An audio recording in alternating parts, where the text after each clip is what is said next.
महाराष्ट्राचे आराध्य दैवत श्री छत्रपती शिवाजी महाराज हे मराठा साम्राज्याचे संस्थापक आणि उत्कृष्ट योद्धे व कुशल राज्यकर्ते होते.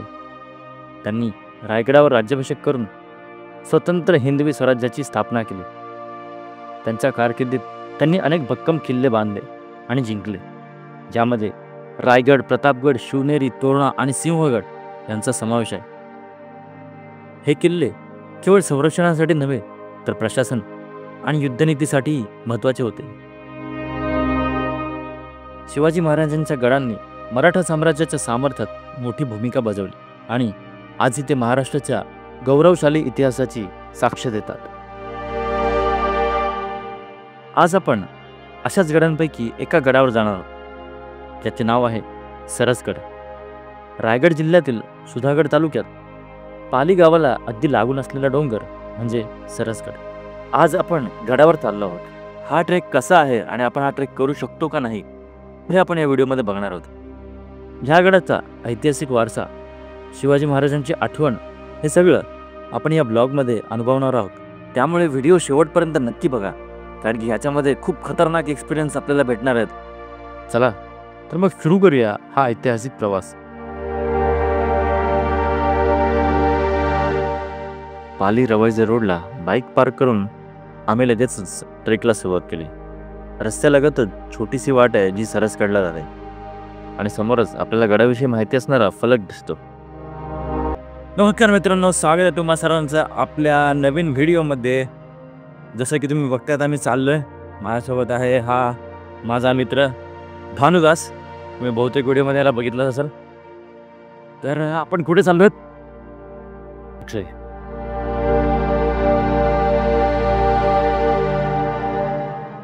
आपण वरती चालत आलो की 5 मिनिटातच आपल्याला 2 वाटा दिसत, एक लेफ्ट साईडला आणि एक राईट साईडला. आपल्याला जायचं राईट साईड.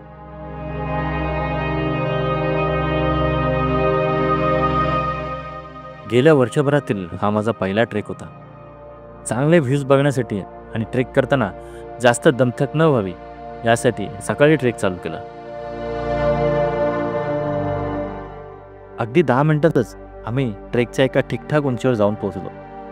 पाली गावाचा नजारा अगदी भारी दिसत होता. सकाळी ट्रेक का करतो, कारण की तेवढं दमायला नव्हतं. ऊन जास्त झालं की मग दमायला होतं. आता सकाळी तर घाम पण नाही निघत आहे आणि तेवढं थकायला नव्हतं. थंड आहे वातावरण. काय भानू, कसं वाटतंय? बरं वाटतं मला. काल ग्रुपवरती मेसेज केलेला आपण, कोणी रिप्लाय नाही केला. शेवटी वाघ एकटा टायगर आलाय. सरसगडाकडे बघितल्यावर अंगावर येणारा अजस्त्र असा गड दिसत होता.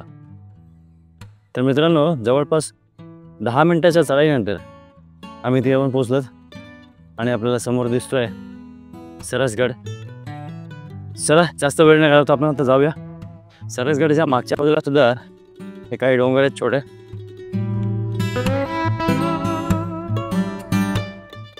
दमछाक तर होणार आहे, कारण की खूप दिवसानंतर आपण ट्रेक करतोय. या वर्षातला आपला पहिला ट्रेक आहे. नागफणीचा आपण ट्रेक केलेला आहे, पण तरी आपण त्याला ट्रेक नाही म्हणू शकत आहे. ॲक्च्युअल ट्रेक हा आहे. चला. गडावर जाणारी वाट अगदी खडी चढायची आहे, त्यामुळे लवकर दमायला होतो व चढाईचा वेग कमी होतो.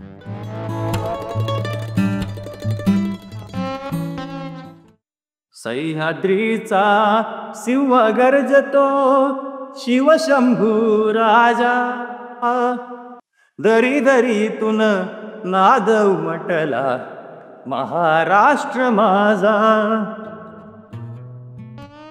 आता आपण दुसऱ्या टप्प्यात पोचलोय. गडाच्या जवळपास पायथ्याच्यात आपण पाठी आपल्याला गड दिसतोय. गडावरती आपल्याला काही माणसं दिसतात जी कालपासून आहेत आणि वाटेत मला बरीचशी लोक दिसली जी खाली उतरताना. जी लोक काल गेली होती. तुम्ही कुठल्या? अलिबागच्या ना? बांधणला मित्र राहतो माझा. नागझरी आम्ही पलीकडे साईड अलिबाग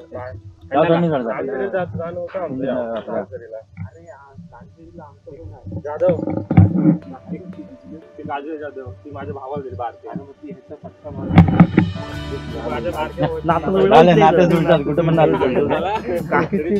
काकीची बहीण आहे ना ती. काजल जाधव चेतन जाधव दीपक चला वरती भेटू.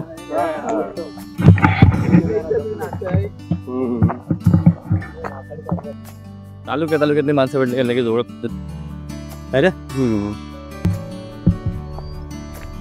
हा बघ योगेश भाई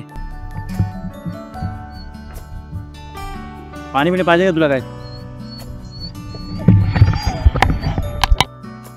तर आता आम्ही 8 वाजता निघालेलो, 9 वाजलेत, 1 तास झालेला आहे आणि 96 पायरी मार्गाने आम्ही अंतर पुढे जाणार आहोत.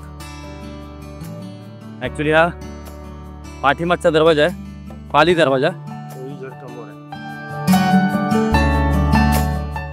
उन्हाळ्यात जर हा ट्रेक असा असेल तर पावसाळ्यात काय असू शकतो. त्यामुळे ही व्हिडिओ बघितल्यानंतर तुम्ही ठरवू शकता की ह्या ट्रेकला तुम्ही जाऊ शकता की नाही.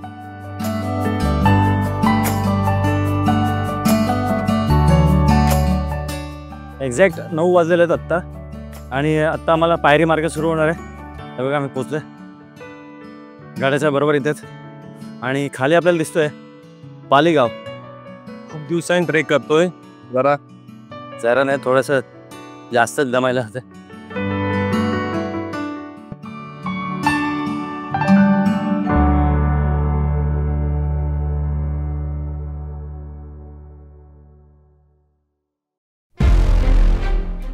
हे पकडलं असतंच.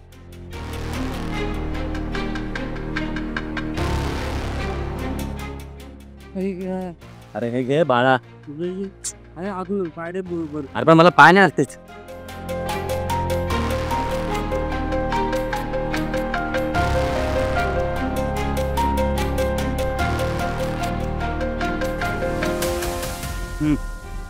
कातळात कोरलेले पायऱ्या आहेत.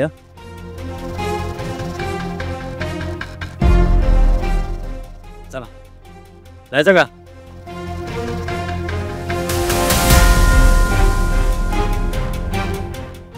मी इकडूनच येतो.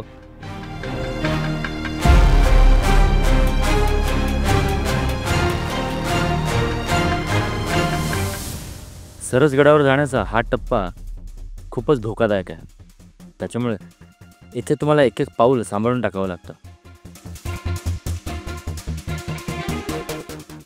टोपरताना अजून फाटल आपली. हे तर आहे. विचार करा, उन्हाळ्यातच ही कंडिशन आहे तर पावसाळ्यात काय होतं सर. म्हणून जे कोणी हा ट्रेक प्लॅन करत असेल त्यांनी खूप काळजी घेणं गरजेचं आहे. दगडांच्या कपारीतनं चढवण्याचं आले डायरेक्ट जरी शक्यतो पावसाळ्यात हा ट्रेक टाळा. ज्यांना ट्रेकची सवय नाही आहे त्यांनी हा ट्रेक कृपया करू नका. ह्या ट्रेकमध्ये अजून पुढे काय काय होतं आहे ते आता बघूया.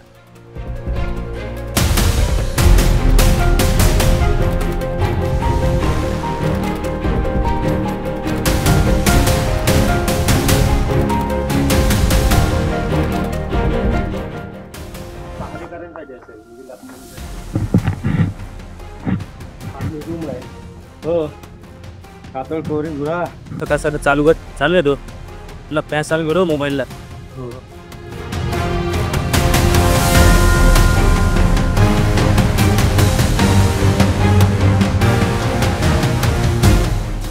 रूम आहे तर हवायची छोटी रूम आहे.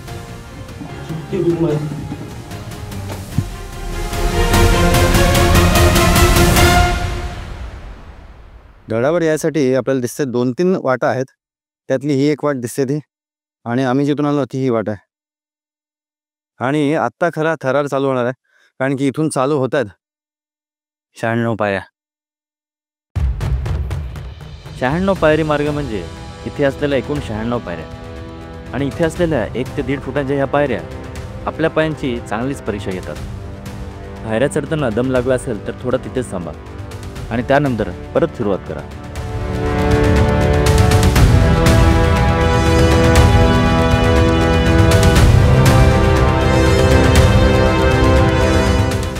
पाली दरवाजावर पोचलेलं आहे. उत्सव आहे आज, त्यामुळे आपल्याला सजावट केलेली दिसते पायऱ्यांवरती.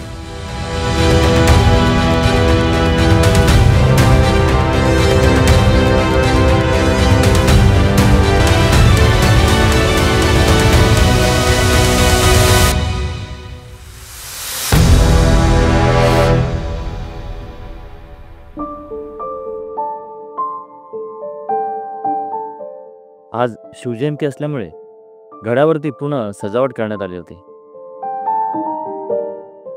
महादरवाजांवरती फुलांच्या माळ्या टांगल्या होत्या, पताके लावले होते. त्याचबरोबर गडावरून घोषणा आणि शिवगर्जना सुद्धा ऐकायला येत होती. आपण आता महादरवाजापर्यंत आलोत. आता पुढचा ट्रेक कंटिन्यू करूया. दरवाजातून आल्याला पहिलेच आपल्याला इथे देवळं दिसतात. देवळं म्हणजे पहारेकरांच्यासाठी असलेली जागा आणि सुशोभीकरण काय आज शिवजयंतीनिमित्त.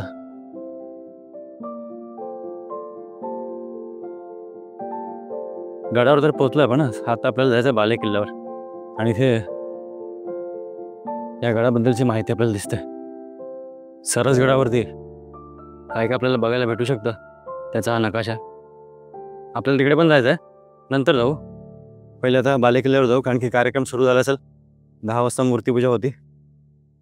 हा किल्ला इसवी सन 1658मध्ये छत्रपती शिवाजी महाराजांनी जिंकला आणि तो सदाशिव मामलतदार यांच्या देखरेखीखाली ठेवला.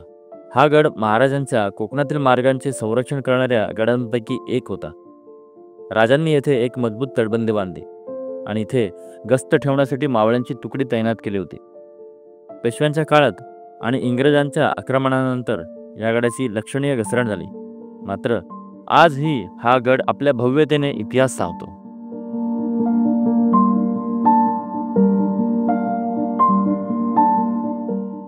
गडावर जाण्यासाठी सुमारे 96 पायऱ्या आहेत. वाटेत आपल्याला नैसर्गिक गुहा आणि जलाशय दिसतात, जे मावळ्यांसाठी पाणी साठवण्यासाठी उपयोगी पडायचे.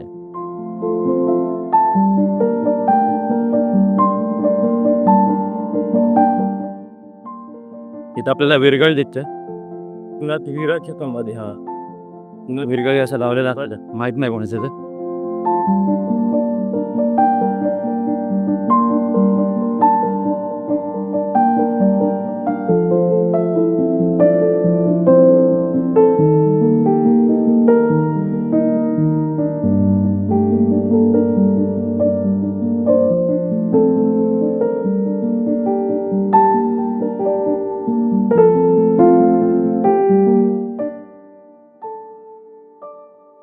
बाले किल्ल्याकडे चाललो आपण.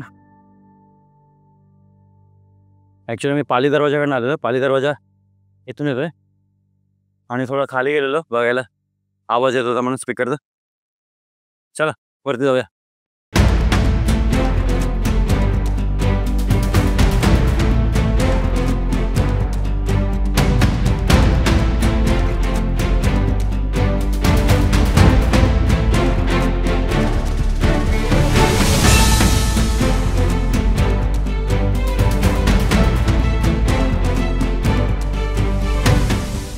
हा उतरताना त्या साईडने चढू आपण. येण्यासारखं इकडून आलो ना. मित्रांनो, हा पॅच थोडासा कठीण आहे चढायसाठी आणि इथून डायरेक्ट वरती जायचा.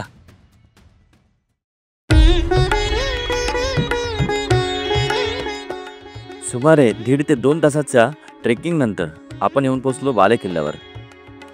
बाले किल्ल्यावर आपल्याला एक तळं पाहायला मिळतं. त्याच्या शेजारीच केदारेश्वराचं मंदिर आहे व जुने वाड्यांचे अवशेष बघायला मिळतात. तसेच बाले किल्ल्यावर सुद्धा भक्कम तटबंदी बांधलेली दिसते. यावरूनच संरक्षणाच्या दृष्टीने हा गड किती महत्त्वाचा होता हे आपल्याला दिसतं. गडाच्या शिखरावर पोहोचल्यावर समोर दिसणारा कोकण प्रदेश आणि सह्याद्रीचा नजारा अविस्मरणीय वाटतो.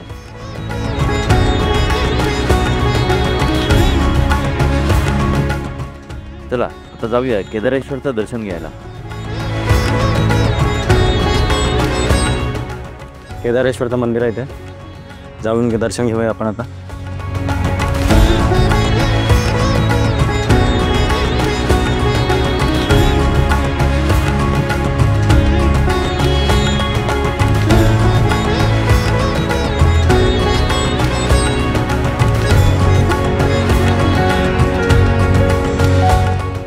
आता आम्ही खाली जातोय, जिथे एक प्रोग्राम चालू आहे. काय प्रोग्राम चालू आहे एकदा जरा जाऊन बघूया.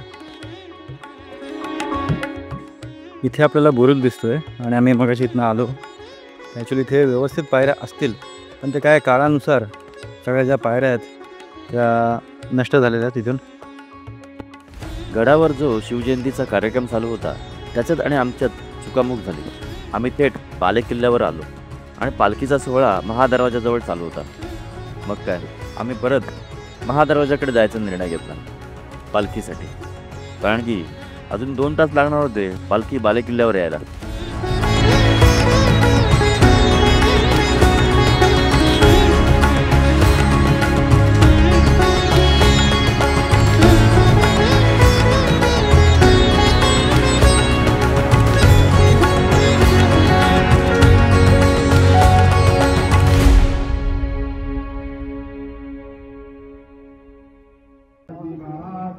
जय जय महादेव महादेव. त्याच्यामध्ये उभं लाखो आणि त्याच्यामध्ये आडवं लाखो याचं बांधायचं आणि छत तयार. असा छतचा ठेव. हे आता यापासून जर किल्ला उतरला तारी मार्गे तर त्या वाटेवर आहे, म्हणजे त्या वाटेवरून जाण्या येणाऱ्या लोकांना सावली व्हावी दोन्ही बाजूने उभा करायचं नाही वरती ती छत. हे पोस्ट रेल्स म्हणायचं त्याला. पूर्ण कोर्टपर्यंत बरेच भरपूर आहे आणि त्यामुळे किल्ल्याला इथं असं छत असावं आणि इकडे कैदखाने बरेचसे इथलं. आता म्हणतात आपण बोलता इथं या किल्ल्याचा नंतरच्या काळात म्हणजे साधारण संभाजी महाराज हे झाल्यानंतर शाहू महाराजांच्या काळापासून तिथून पासून हा किल्ल्याचा कैद म्हणून वापर केलाय. कैदखाना इथं बरेचसे संदर्भ आहेत, रेफरन्सेस आहेत. 17व्या शतकामध्ये दुसऱ्या बाजीरावांनी त्यानंतर सवाई माधवरावांच्या काळामध्ये त्यांनी एका कैद्याला तोफेच्या तोंडी द्यायचे आदेश, म्हणजे तो सरसगडला ठेवलाय आणि त्याला तोफेच्या तोंडी द्या असे आदेश देणारं पत्र आहे. अच्छा, हे आहे पाण्याचं टाकं. ह्याच्यातलं पण पाणी पिण्यालायक नाही आहे सध्या, खराब झालं पाणी. पावसाळ्यात जेव्हा पाणी ओव्हरफ्लो होऊन जाईल ना, त्यानंतर जर तुम्ही आलात तर पाणी पिण्यालायक असेल. जेवणाची तयारी चालू आहे. गडावरती जे लोक येणार होते त्यांच्यासाठी नाश्त्याची व जेवणाची सोय केली होती. तिथेच एक काका आम्हाला जेवण बनवताना दिसले, तर त्यांच्या इथे थोडा वेळ गप्पा गोष्टी करत बसलो. काका एकटेच आहेत काय जेवण बनवलं? काय आज डाळ भात?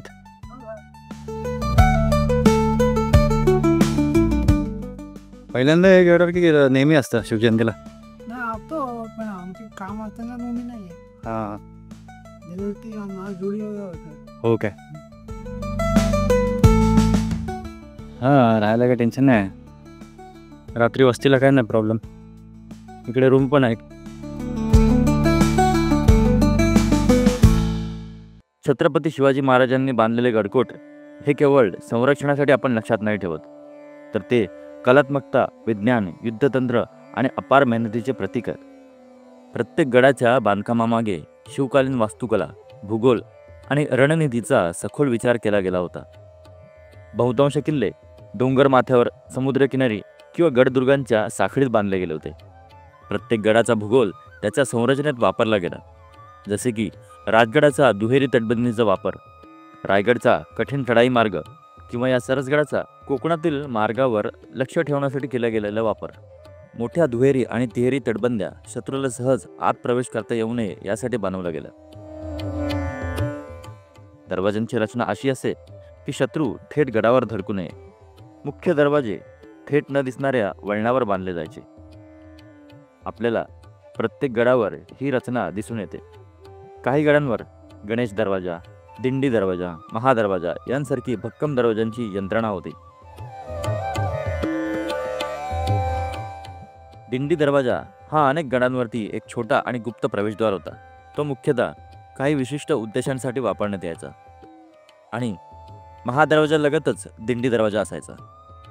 मोठ्या महादरवाजांव्यतिरिक्त दिंडी दरवाजा हा लहान आणि सहजपणे लपून राहणारा प्रवेशद्वार होता, जो आपत्कालीन परिस्थितीत वापरण्यासाठी येत असे. मराठा सरदार, गुप्तहेर किंवा लहान गटातील सैनिक किल्ल्यावर आत बाहेर जाण्यासाठी याचा वापर करत.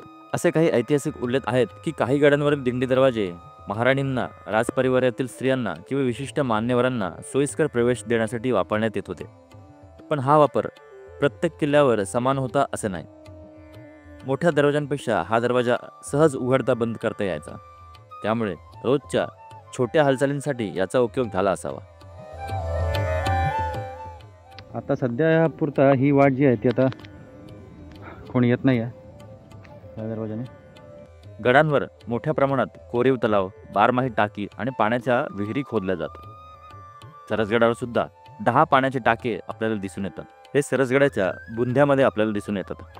इथला हा चिखल साफ केला हो. पावसाळ्यात पाणी पडेल आपल्याला ना पाणी साठलं मग नाही अडणार. आणि आता एकदम चांगलं राहील पाणी. धान्य, शस्त्रे आणि युद्ध साहित्य साठवण्यासाठी खास कोठारे सुद्धा बांधलेली असत. डोंगर कापून किल्ले तयार करणे, प्रचंड मोठे दगड वाहून नेणे, खोल खंदक तयार करणे हे सर्व कार्य हातानेच केले गेले. त्या काळातील शिल्पकार, कोळी, आदिवासी, मावळे आणि स्थापत्य विशारदांनी जीवाची बाजी लावून गडांची उभारणी केली. शिवाजी महाराजांचे गड हे निसर्गासोबत एकरूप होते. यांचे बांधकाम हे डोंगराच्या नैसर्गिक रचनेनुसार आहे. प्रत्येक किल्ल्यावर गुप्त बोगदे, धान्य कोठारे तसेच सैनिकांसाठी राहण्याची व्यवस्था केली गेली होती. त्या काळच्या इंजिनिअरिंग कौशल्याचा उत्तम नमुना म्हणजे हे गड. मजबूत खांब, कोरीव दरवाजे, तटबंदी यांची आजही भव्यता पाहून थक्क व्हायला होते. म्हणून छत्रपती शिवाजी महाराजांचे गड मराठ्यांच्या आत्मसन्मानाचे आणि पराक्रमाचे प्रतीक होते. त्यामागे भक्कम संरचना, उत्कृष्ट वास्तुकला आणि हजारो लोकांची अपार मेहनत होती. आजही हे गड इतिहासाचा जिवंत साक्षीदार आहेत आणि भविष्यातही लोकांसाठी प्रेरणादायी ठरत राहतील. त्यामुळे आपण या गडांना भेट देताना खूप काळजी वापरली गेली पाहिजे. कोणताही हलता दगड खाली पडू नये, कारण की तोच दगड वरती आणण्यासाठी खूप लोकांनी मेहनत केलेली आहे.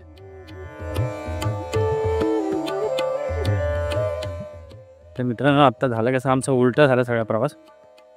आम्ही आधी गेलो वरती आणि यांचे खाली चालू होती तयारी.